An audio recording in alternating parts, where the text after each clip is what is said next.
there, it's Erin with Time Saving Templates. And if you are tracking dates like leases or employee start dates, anniversary, years of service in Excel, then today's tip is going to help you out.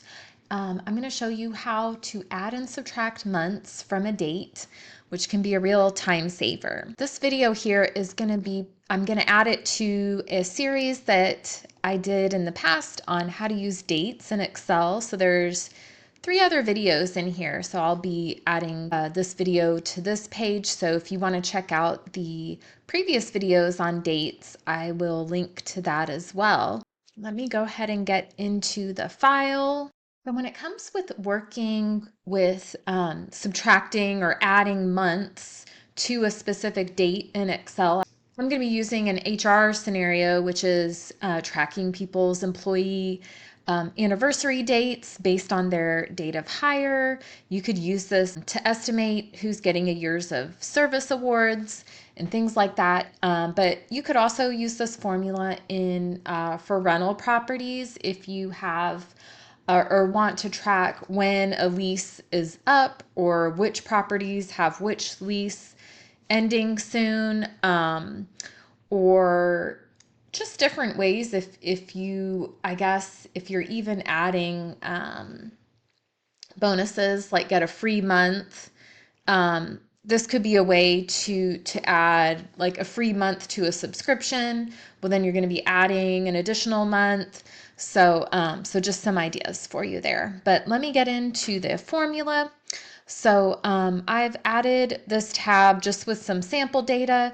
This is sample data I already had from this bonus worksheet, but this tab is not really related to that template. So let me just go ahead and start typing it. It's just going to be E equals EDATE and then the parenthesis, and we're going to click on the start date, which is going to be the data hire in this case, comma, and then we just are going to enter the number of months that we want added to that date. So for this first example, I have filled out here, we want an 18-month anniversary. So super easy. We're just going to type in 18 for 18 months and enter, and it gives us the 18 months from their date of hire. And then I could copy this formula down and I would get everybody's 18-month anniversary. Of course, these dates, they've been hired for a while, so these dates are in the past. We're in 2025 right now. What if I want to calculate, 5 or 10-year anniversary? We're just going to have a small calculation to get the months. We want 5 years in the month form. So I'm just going to do it up top here. We're just going to take 5 times 12. That'll give us the number of months needed for 5 years. And then same with 10 years, you would just do 10 times 12.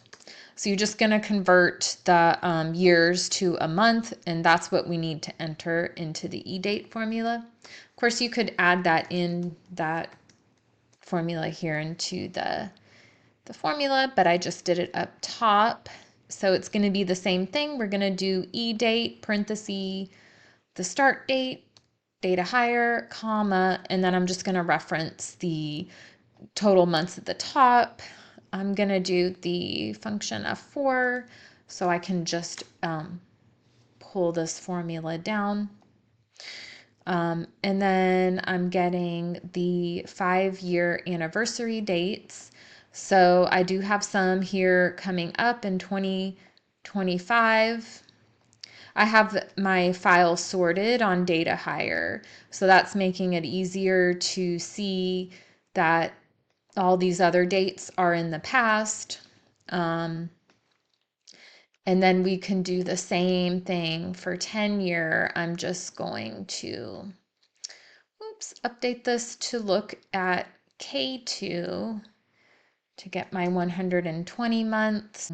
I need it to equal F. The start date needs to be date of hire.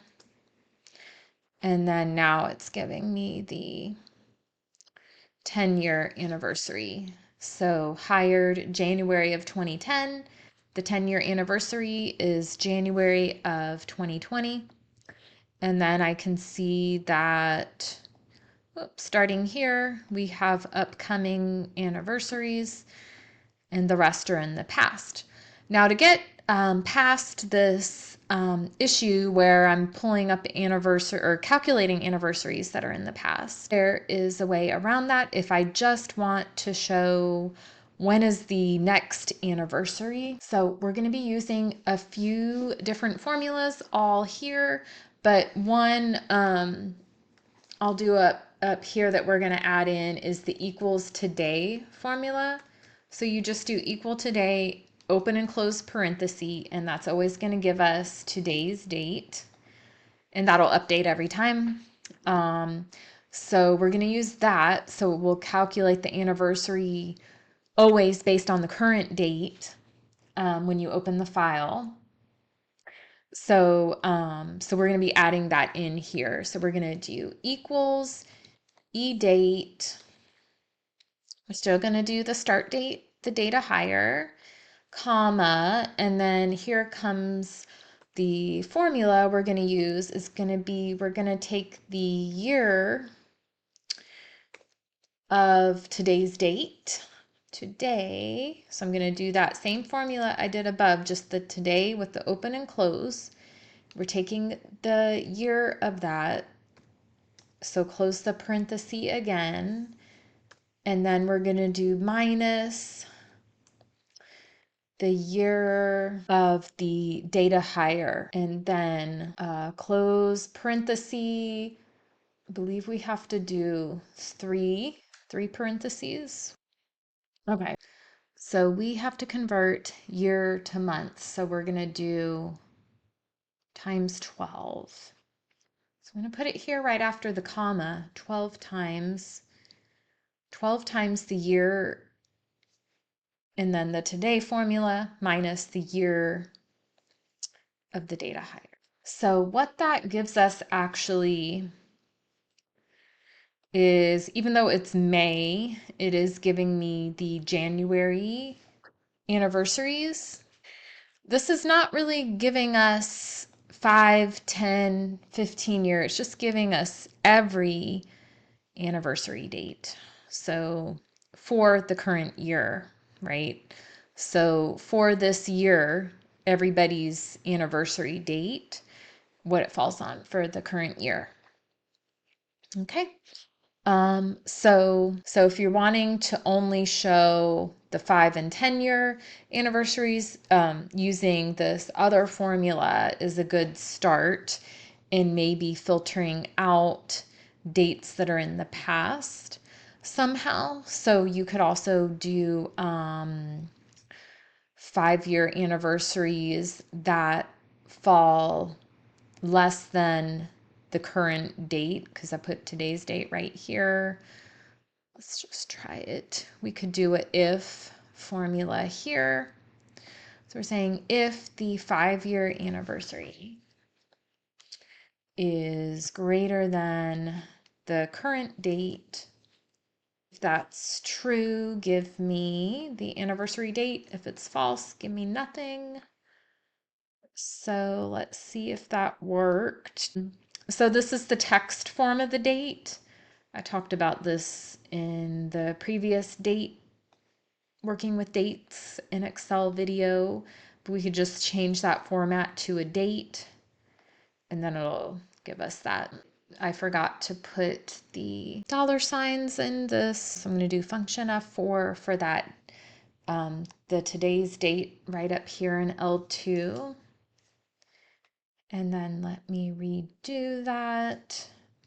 And then now I'm getting only the date for people reaching 5 years. I could do the same thing. I should do multiple ifs to pull in the 5 or the 10 year. So you could do upcoming 5-year anniversaries. So I hope that helps with your the work that you're doing with dates in your Excel spreadsheets. I'll link to the other videos that I have on working with dates. And also don't forget, we do have some free resources over here at timesavingtemplates.com/free resources. And there's different options for small business, rental properties, and HR and compensation, as well as some of our other video series that will hopefully save you time in working with your Excel spreadsheets.